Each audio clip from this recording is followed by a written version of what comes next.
Marcus met Julian, Julian made a pitch, and Marcus couldn't stop hearing his father's story in it. He went to Brooklyn, to his mother, to the story he had been avoiding for 15 years.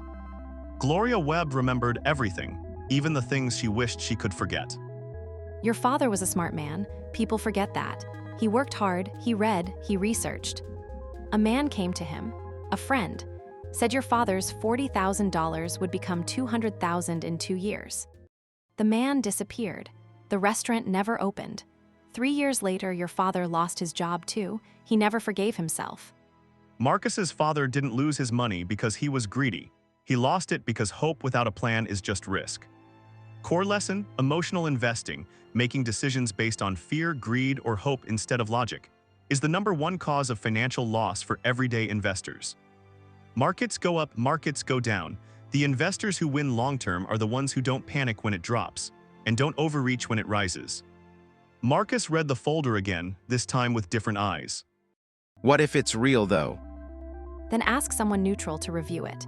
Don't write a check because a man in a nice shirt made you feel like you were finally in the room.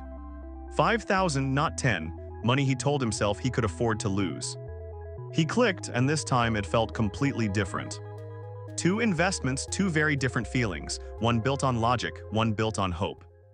He told himself he could afford to lose it. His gut told him differently. Real-world mirror.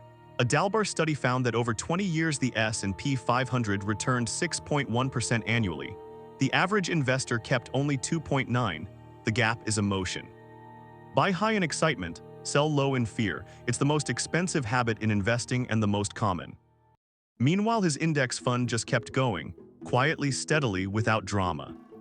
Elena did what Marcus should have done first. She searched Julian Cross before trusting him. Marcus, have you already invested the money? 5,000 2 days ago. Okay, don't panic, but I need you to listen carefully. For the first time in the series, Marcus was actually scared. 3 weeks later, a company update. Regulatory delay, IPO timeline pushed back, internal restructuring underway. In investment language, restructuring is never just restructuring. Julian, it's Marcus. Call me back. Elena's reply was one word, his name, everything in it. He sat there a long time, looking at the photo of his father. Real-world mirror, the 2008 crash. Market dropped 57%. The investors who panicked and sold locked in their losses. The ones who held doubled their money by 2013. He kept going to work, he kept investing in his index fund. That part at least was solid. Read this, about what happens to emotional investors during volatility. He read it 3 times, and one line hit differently.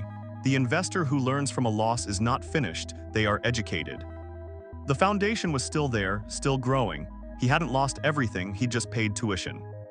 Then his phone rang, an unknown number, Washington, D.C. area code, and everything changed again.